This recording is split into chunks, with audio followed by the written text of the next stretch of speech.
Hello दोस्तों, कैसे हैं आप सब। स्वागत है आप सभी का कॉमिक वर्ल्ड चैनल पर। तो चलिए दोस्तों, शुरू करते हैं राज कॉमिक्स में परमाणु सीरीज़ की अगली कॉमिक्स, परमाणु रिटर्न। हर समय भीड़ भाड़ वाली पुरानी दिल्ली की वाहन पार्किंग की समस्या को इस अंडरग्राउंड पार्किंग स्थल ने काफ़ी हद तक समाप्त कर दिया था। लेकिन कभी कभी ऐसे अंडरग्राउंड पार्किंग स्थल खुद समस्या भी बन जाते हैं। लड़की भी शानदार है और उसके हाथ में थमा पर्स भी। अच्छा खासा माल होना चाहिए उसके पर्स में। शीना थी वह लड़की। भूत की तरह तीनों बदमाश शीना के सामने आ खड़े हुए। रख। ओह।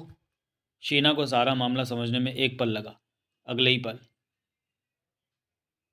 बचाओ! वह भागने के साथ चिल्ला भी रही है। मरवा देगी वह, बचाओ! उसके पैरों की स्पीड के साथ साथ उसकी आवाज़ पर भी ब्रेक लगाना होगा। मेरे डंडे ने इसके होश छीन लिए।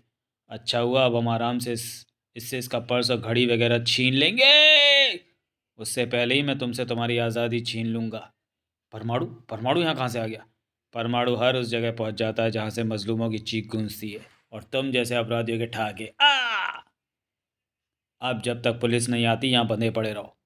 मैं इस बेहोश लड़की को देखता हूँ, शायद इसे डॉक्टरी सहायता की ज़रूरत है।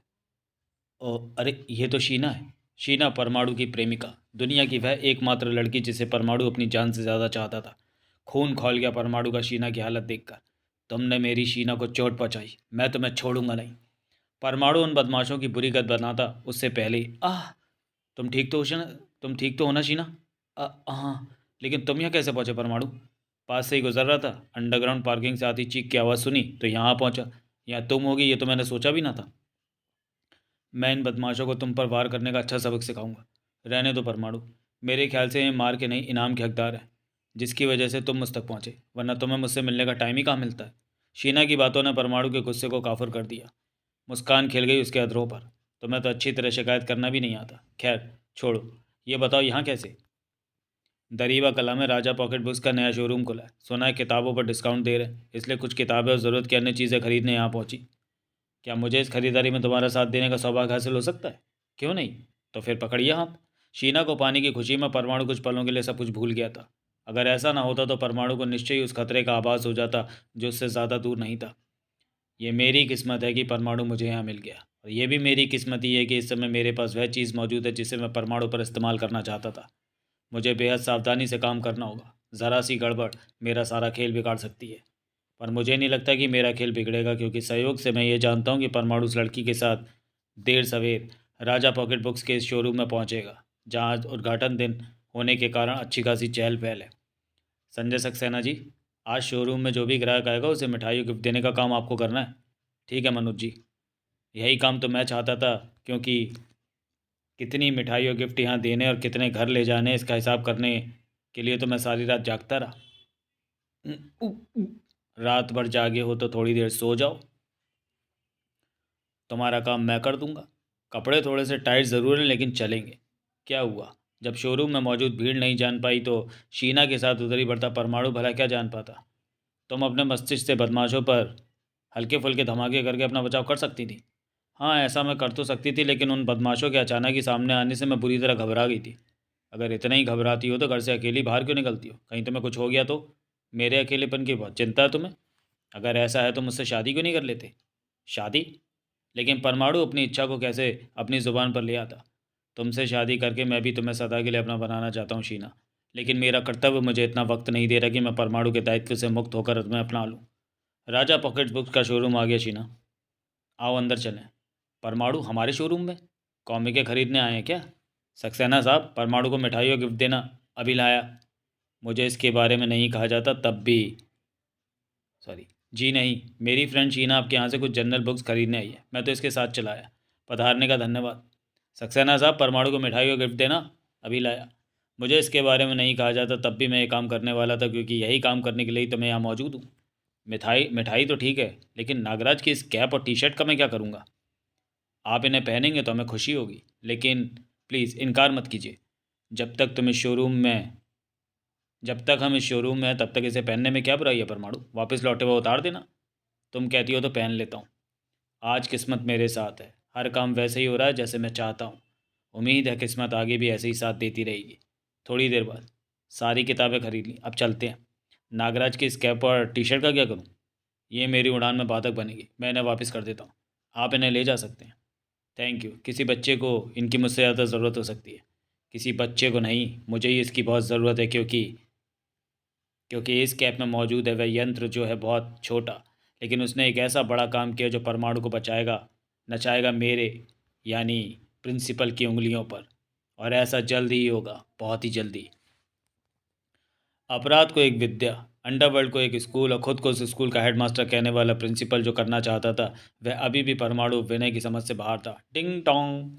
आ रहा हूँ भाई। घंटी को बजा बजा कर मेरा सिर दर्द और बिजली का बिल क्यों बढ़ा रहा है?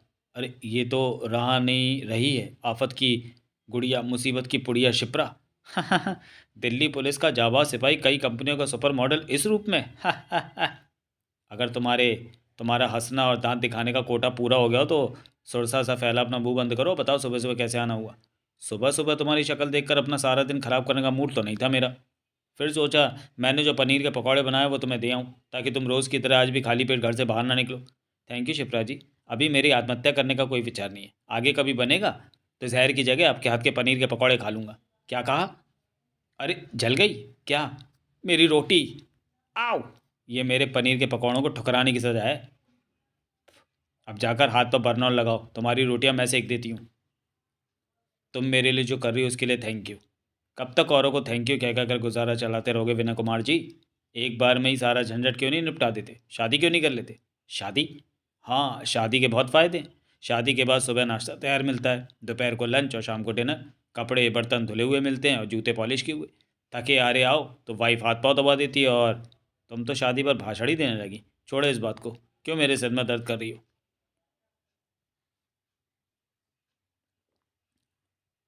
ये तो कुछ भी नहीं। अभी शादी के जो फ़ायदे हैं वो सुनोगे तो सारा सिरदर्द दूर हो जाएगा। ओह शिप्रा प्लीज़ चुप हो जाओ, नहीं तो मैं चिल्ला पड़ूंगा। अरे तुम तो सचमुच ही चिल्लाने लगे। चीखना बंद करो, मैं चुप हो जाती हूँ। शिप्रा ने बोलना बंद कर दिया, लेकिन विनय का चीखना बंद नहीं हुआ। और कुछ पलों बाद ही, अरे तुम तो फुल नाटक करने लगे। बेहोश होने का नाटक? मैं खूब समझती हूँ कि तुम ये सब क्यों कर रहे हो। तुम चाहते हो कि मैं यहाँ से चली जाऊँ। मैं आज यहाँ से ऐसे नहीं जाने वाली। आज मैं तुम्हें शादी के महत्व के साथ साथ ये भी बताकर जाऊँगी कि शादी के लिए तुम्हें मुझसे अच्छी लड़की कहीं नहीं मिल सकती। Yes Vinay, I want to marry you. Oh no. Vinay बेहोश होने का नाटक नहीं कर रहा, सचमुच बेहोश हो गया है। मुझे इसे होश में लाने के लिए तुरंत ही कुछ करना होगा। पुलिस हेडक्वार्टर, वह स्थान जहाँ पुलिस के सर्वोच्च अधिकारी का कार्यालय है। तुम सिर्फ इसलिए इस्तीफा दे रहे हो कि तुम शादी करके अपना घर बसाना चाहते हो?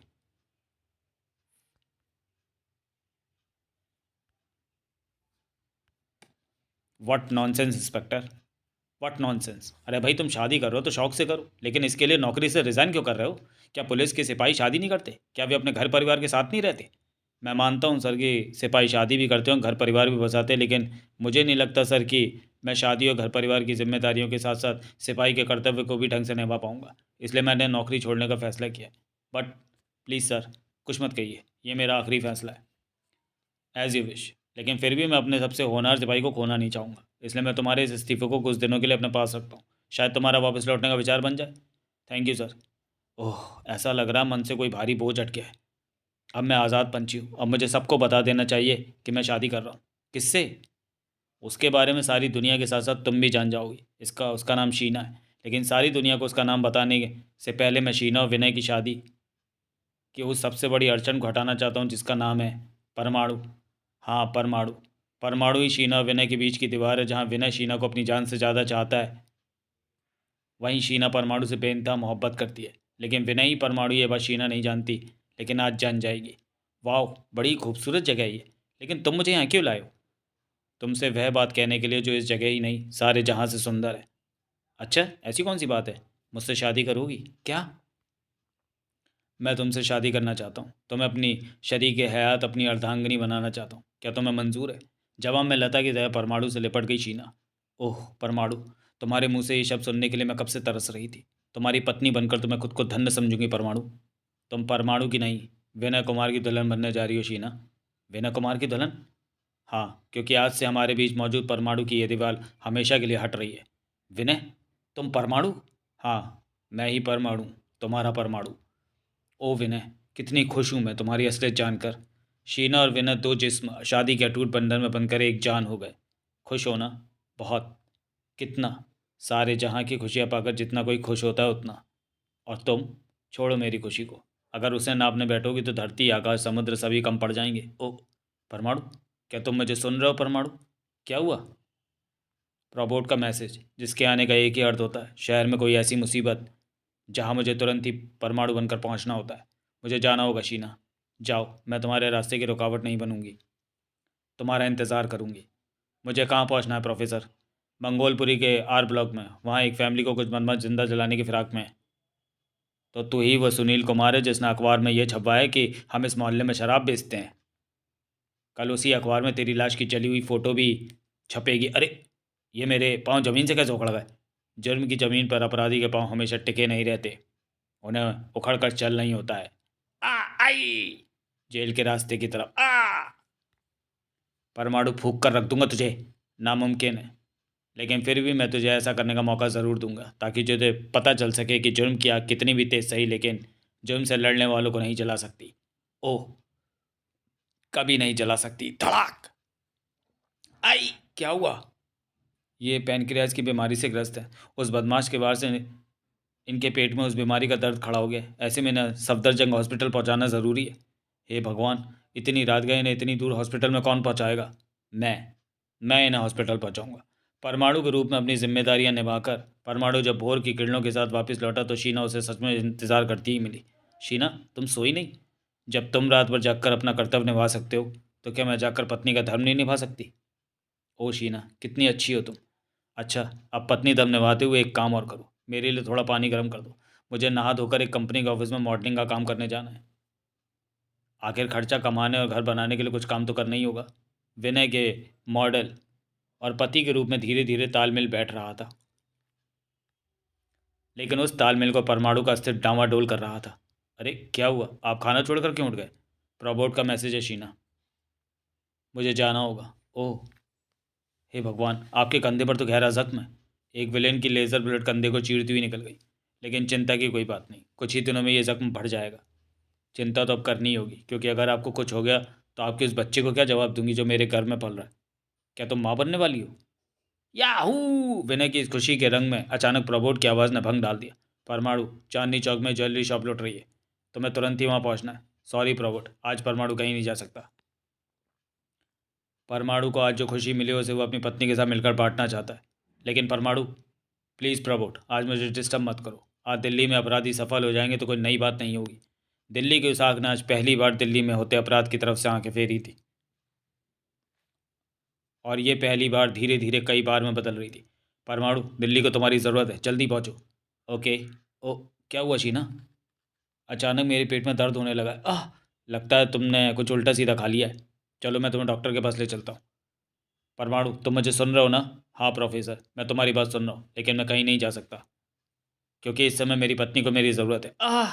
अपना सारा समय मजलूमों के नाम लिखने वाला अब अपनी पत्नी को भी समय दे रहा था, विनय के रूप में भी और परमाणु के रूप में भी। टन। ओह, 9 बज गए। मैंने शीना को फिल्म दिखाने का वादा किया है। प्यों प्यों, मुझे शीना के पास पहुंचना चाहिए, इनसे तो पुलिस भी निपट लेगी। पिक्चर चलने के लिए तैयार हो शीना? यस, मैं भी 2 मिनट में तैयार होता हूँ। चलो। शुक्र है पिक्चर नहीं निकली, वरना सारा मज़ा किरकिरा हो जाता। विनय का मज़ा उसके मस्तिष्क में गूंजी उस आवाज़ ने किरकिरा कर दिया। परमाणु, मुझे सुनो परमाणु। सुन रहा हूँ, लेकिन फ़िलहाल मैं सुनकर भी तुम्हें नहीं सुनना चाहता, मुझे मूवी देखने दो। लेकिन परमाणु, इस समय तुम्हें मुझे सुनना बहुत ज़रूरी है। ओ शट अप, क्यों डिस्टर्ब कर रहे हो? डिस्टर्ब आप कर रहे हैं भाई साहब। अगर आपसे अपने आप से बात करने का इतना ही शौक है तो बाहर चले जाओ, हमारा मज़ा क्यों ख़राब कर रहे हो? ओ सॉरी सॉरी, मैं अभी आया शीना। ठीक है, इस प्रॉपर्ट के बच्चे को समझाने के लिए बाहर ही जाना होगा। परमाणु सुनो, अजीब आदमी अपने से बात करने के चक्कर में बाहर जा रहा है। अरे, खुद से बात करने का इतना ही शौक है तो फिल्म देखने क्यों आया था? मैं तुम्हें सुन रहा हूँ, अब बको क्या बकना चाहते हो? दिल्ली के इंटरनेशनल एयरपोर्ट पर एक पैसेंजर प्लेन लैंडिंग नहीं कर पा रहा है। अगर उसे सही सलामत नहीं उतारा गया तो उसमें सवार सैकड़ों यात्रियों की जान जा सकती है। लेकिन उस प्लेन से सही सलामत उतारने की जिम्मेदारी तो एयरपोर्ट अथॉरिटी की है। वे कुछ क्यों नहीं करते? एयरपोर्ट अथॉरिटी अपना काम कर रही है, लेकिन उनके पास ऐसा कोई साधन नहीं जो प्लेन को पकड़कर नीचे ला सके, जबकि ये काम तो बखूबी कर सकते हो। जल्दी करो परमाणु, आकाश में चक्कर काटते उस प्लेन में बहुत थोड़ा ही ईंधन बाकी रह गया। वह किसी भी समय नीचे गिर सकता है, जाकर उसे बचाओ। ठीक है, जाता हूँ, तुम अपनी बकवास बंद करो। यही वह पैसेंजर प्लेन है जिसकी वजह से प्रोबोट ने मेरा सारा मज़ा किरकिरा कर दिया। काश मेरे पास कोई ऐसा स्विच होता जिसकी मदद से मैं प्रोबोट की आवाज़ को हमेशा के लिए अपने मस्तिष्क में गूंजने से रोक सकता। लेकिन अफसोस, मेरा निर्माण करते समय मेरे प्रोफेसर मामा ने किसी ऐसे बटन का निर्माण नहीं किया। हालांकि मामा जी होते तो मैं उन्हें अपनी समस्या बताकर इस आवाज़ से छुटकारा पा लेता, लेकिन वे तो कोमा में अस्पताल में पड़े हैं और उनका प्रतिरूप रोबोट मेरी जान खा रहा है। खैर, ये काम तो हुआ, अब वापस चलता हूँ फिल्म देखने। शीना अभी भी फिल्म के आनंद में डूबी हुई थी। फिल्म बहुत अच्छी है विनय, लेकिन मुझे इस फिल्म का हीरो बेवकूफ़ लगता है। बिना सोचे समझे विलेन से लड़ने कूद पड़ता है। ज़रा भी नहीं सोचता कि अगर उसे कुछ हो गया तो इसके पीछे मौजूद इसके बीवी और बच्चों का क्या होगा। शायद तुम ठीक कह रही हो शीना। सचमुच उसे अपने बीवी और बच्चों के बारे में सोचना चाहिए, और उसे ही क्या, हर आदमी को सोचना चाहिए। ओ नो, परमाणु परमाणु, तुम्हें तुरंत ही इंडिया गेट पहुंचना है। वहाँ एक अपराधी पुलिस को टॉस देकर भाग रहा है। फिर डिस्टर्ब करना शुरू कर दिया। हाँ, आपकी खुद से बात करने की आदत ने हमें फिर डिस्टर्ब करना शुरू कर दिया। विनय, तुम भी। सॉरी शीना, मुझे एक बार फिर बाहर जाना होगा। विनय, ऐसे हर बार कब तक चलेगा? अब नहीं चलेगा, अब बिल्कुल नहीं चलेगा। तुम पहुंच रहे हो ना परमाणु? हाँ, मैं पहुंच रहा हूँ प्रभु, लेकिन इंडिया गेट नहीं, तुम्हारे पास। परमाणु, तुम यहाँ? तुम्हें तो वहाँ होना चाहिए था जहाँ एक अपराधी ने पुलिस को परेशान कर रखा है। मुझे उससे कोई मतलब नहीं जिसने पुलिस को परेशान कर रखा है। मुझे उससे मतलब है जिसने मेरी ज़िंदगी को परेशान कर रखा है प्रोबोट। मुझे तुमसे छुटकारा पाना है ताकि मैं अपना जीवन चैन से बिता सकूं। फड़ाक थाड़, अपनी पत्नी को टाइम दे सकूं। बूम, अपने होने वाले बच्चे के बारे में सोच सकूं। आज से प्रोबोट का किस्सा हमेशा के लिए खत्म। परमाणु का विनय बनकर वापस लौटने में ज़्यादा देर नहीं लगी। ओ विनय, तुम्हें बुलाने वाले ने तुम्हारी ज़िंदगी को परेशान कर रखा है। तुम कहाँ और किस हाल में हो उसे इस बात का ज़रा भी ख्याल नहीं। तुमने सही कहा शीना, लेकिन अब चिंता की कोई बात नहीं, क्योंकि अब मैं नहीं जाऊँगा। कभी नहीं जाऊँगा, क्योंकि अब मुझे बुलाने वाला कोई नहीं रहा। सचमुच विनय को परमाणु बनने की कहने वाला कोई नहीं था। और विनय, उसे अब परमाणु बनने की कोई ज़रूरत नहीं थी, क्योंकि अब वह एक ऐसा शरीफ शहरी था जिसे दुनियादारी से नहीं, अपने काम से, अपने घर और अपने बीवी बच्चों से मतलब था। और विनय के इसी मतलब में निश्चय ही परमाणु कहीं खो गया था, और कोई यही चाहता था, और वह था प्रिंसिपल। शहर में जमकर क्राइम हो रहे हैं, पुलिस परेशान है और जनता दुखी, लेकिन परमाणु का कहीं नामो निशान नहीं, उसके आने का कहीं कोई अंदेशा नहीं। क्या इससे यह साबित नहीं होता कि परमाणु को खत्म करने की मैंने जो योजना बनाई थी वह सफल हो गई? परमाणु मेरे हाथों मारा गया। परमाणु बहुत दिनों से अपराध रोकने नहीं आया, किसी को भी उसकी कोई भी खोज खबर नहीं है। लेकिन इससे ये कहाँ साबित होता है प्रिंसिपल साहब कि आपने उसे मार डाला? अगर आपने परमाणु को सचमुच मारा है तो हमें उसकी लाश दिखाइए। यस, अगर परमाणु को आपने ही मारा है तो ये तो आपको पता ही होगा कि उसकी लाश कहाँ है। हमें परमाणु की लाश दिखाकर साबित कीजिए। मेरे ख्याल से तुम सब ये सोच रहे हो कि मैंने परमाणु को चाकू, गोली या तलवार से मारा है। गलत, गलत सोच रहे हो तुम। सभी अच्छी तरह जानते हैं कि परमाणु को किसी हथियार से मारना असंभव है। हम जैसे 7 जन्म भी ऐसी कोशिश करते रहे तब भी ऐसा नहीं कर सकते। तो फिर आपने परमाणु को कैसे मारा? अपने दिमाग से। लेकिन मैं तुम्हें सारी बात बता सकूँ इतना समय नहीं है मेरे पास, क्योंकि हमें तैयारी करनी है हीरे और जेवरात के उस सबसे बड़े खजाने को पाने की, जिसे पाकर हम सबकी किस्मत खुल जाएगी। किस खजाने की बात कर रहे हैं आप? हैदराबाद के निज़ाम के उस बेमिसाल हीरे और जेवरातों के खजाने की, कल से जिसकी प्रदर्शनी राजधानी के नेशनल म्यूजियम में लग रही है। हमें उस खजाने को लूटना है बेखटके होकर, क्योंकि पुलिस को हम अपने पास नहीं आने देंगे और परमाणु आएगा नहीं। परमाणु सचमुच नहीं आने वाला था, क्योंकि परमाणु को लाने वाला विनय ना परमाणु के बारे में सोचना चाहता था और ना अपनी आंखों के सामने होते अपराधों के बारे में। बाकी शरीफ शहरियों की भीड़ में शामिल हो गया था वह। लेकिन सर्वविदित है कि अपराध और अपराधियों के शिकार शरीफ शहरी ही होते हैं। ओह, सड़क पर कोई पड़ा है, लगता है कोई इसे अपनी गाड़ी से हिट करके भाग गया। हमें उसे देखना चाहिए। उसे देखना हमारी मजबूरी भी है, क्योंकि उसकी वजह से सारी सड़क बंद है। ओ, ओ नो, ओ, आपको तो कुछ नहीं हुआ। कौन है आप? मुझे नहीं पहचानता इंस्पेक्टर विनय? हैमर नाम है मेरा। वह हैमर जिसकी ज़िंदगी के 5 साल जेल के पत्थर कूटते कूटते गुजर गए, और ऐसा हुआ तेरी वजह से। तूने मुझे न सिर्फ गिरफ्तार किया था, बल्कि अदालत में मेरे खिलाफ वह गवाही भी दी थी जिसने मुझे 5 साल के लिए जेल पहुंचाया। आज मैं तुझे यमराज के पास पहुंचाऊंगा इंस्पेक्टर। मैं अब इंस्पेक्टर नहीं हूँ। मैंने पुलिस की नौकरी छोड़ दी है, तो तुम हमें छोड़ दो। तेरे पुलिस की नौकरी छोड़ने से मेरी जेल की सज़ा कम नहीं हुई है, इसलिए तुझे तेरे कर्मों की सज़ा मिलेगी। नहीं, ज़रूर मिलेगी। और तेरी इस सज़ा के हकदार ये दोनों भी होंगे। नहीं। विनय की आंखों के सामने उसकी पत्नी और बच्चे मौत के मुंह में समाने जा रहे थे, लेकिन वह कुछ नहीं कर पा रहा था। एक शरीफ शहरी के हाथ उस हथियार को रोकने के लिए भला कर भी कह सकते थे जो सैकड़ों के खून से रंगा था, लेकिन किसी के हाथ उसे खूनी हथियार को रोक सकते थे, और वे हाथ परमाणु के थे। परमाणु खत्म होना चाहता है, लेकिन तुम जैसे शैतान उसे खत्म नहीं होने देते।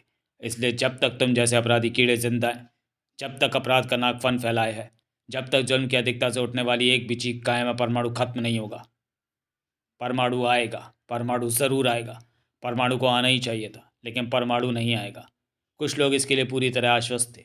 सुरक्षा के तगड़े इंतजाम हैं यहाँ, लेकिन इस गन का एक ही बार सारे सुरक्षा इंतजाम की धज्जियाँ उड़ा देगा। ऐसा क्या करेगी ये गन? एक ऐसा गजब तमाशा जैसा तुमने न सुना होगा न देखा होगा। मेरे इसका ट्रिगर दबाते ही यहाँ मौजूद सुरक्षाकर्मी वही देखेंगे जो उनका दिमाग देखना चाहेगा। तुम अंदर घुसने की तैयारी करो।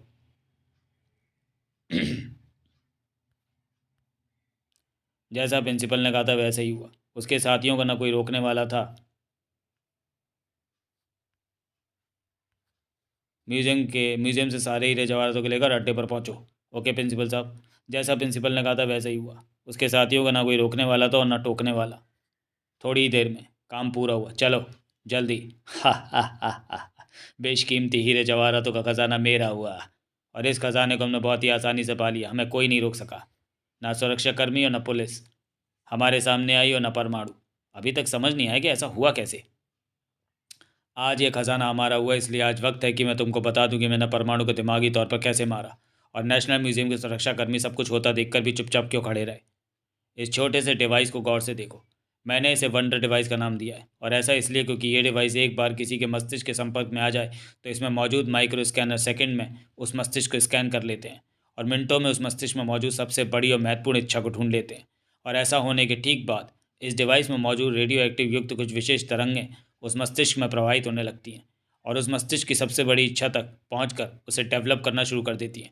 बस यहीं से इस यंत्र की तरंगों का असली काम शुरू होता है। उस मस्तिष्क का मालिक अपनी उस इच्छा को चरणबद्ध तरीके से पूरी होता देखना शुरू कर देता है।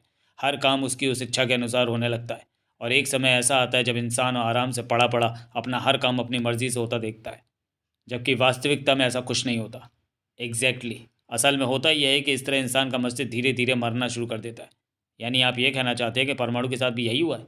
हाँ, परमाणु के साथ भी, और नेशनल म्यूजियम के सुरक्षा कर्मियों के साथ भी, क्योंकि अब मैंने वंडर डिवाइस की तरंगों को इस गन में इकट्ठा करने में सफलता हासिल कर ली है। ओह, अब तेरा वंडर डिवाइस भी बेकार है और ये गन भी, क्योंकि मेरे हाथों तो खुद बेकार होने वाला है। परमाणु, परमाणु तू आ गया? ये कैसे हो सकता है? तेरा दिमाग तो वंडर डिवाइस के कब्जे में था। हाँ, तेरे वंडर डिवाइस की तरंगों ने मेरी सबसे बड़ी इच्छा को पूरा करके मुझे कोमा में पहुंचाकर एक तरह से मुझे मार ही डाला था। लेकिन अफसोस, तेरी वे तरंगे तेरे दिमाग में गहरे तक बैठी समाज को परमाणु की ज़रूरत है कि इच्छा को नहीं दबा सकी। मेरी इसी इच्छा ने मेरे मस्तिष्क पर हावी होकर मुझे तुम्हारी तरंगों की कैद से आज़ाद कर दिया। मैं चाहता तो तुम्हारे साथियों को नेशनल म्यूजियम में ही रोककर अपनी इस आज़ादी की सूचना तुम्हें दे देता, लेकिन ऐसा मैंने इसलिए नहीं किया क्योंकि एक तो मैं तुम तक पहुंचना चाहता था, और दूसरे ये हीरे जवाहर नकली थे जिन्हें मेरे कहने पर गृह सचिव जी ने बदलवा दिए थे। ये सब नकली हैं? हाँ, लेकिन परमाणु की ये लातें और घूसे एकदम असली हैं। था खत्म कर डालो इसे, थड़ाक। ये एक सपना है प्रिंसिपल, जिसे तुम वर्षों से देखते आ रहे हो, लेकिन तुम्हारा यह सपना न वर्षों से पूरा हुआ है और न कभी पूरा होगा। धड़ाक। जल्दी प्रिंसिपल और उसके साथी पुलिस की गिरफ्त में थे। पुलिस मुझे ज़्यादा देर तक अपने शिकंजे में कैद नहीं रख सकती परमाणु, क्योंकि इस बार मैंने जो गुनाह किया है उसे अदालत में साबित नहीं किया जा सकता। अदालत मुझे जल्दी जल्दी रिहा कर देगी, और ऐसा होते ही मैं फिर तुम्हें बर्बाद करने की योजना बनाने में जुट जाऊंगा। बाद में, मैंने कुछ दिनों पहले तुमसे मजाक में शादी की बात की थी परमाणु। क्या तुम इस मजाक को सच कर सकते हो? नहीं शीना, अभी इस मजाक को सच करने का समय नहीं आया है। काश मैं परमाणु की इमेज में ना बंधा होता शीना, तो मैं आज इस मजाक को सच साबित कर देता तुमसे शादी करके। समाप्त।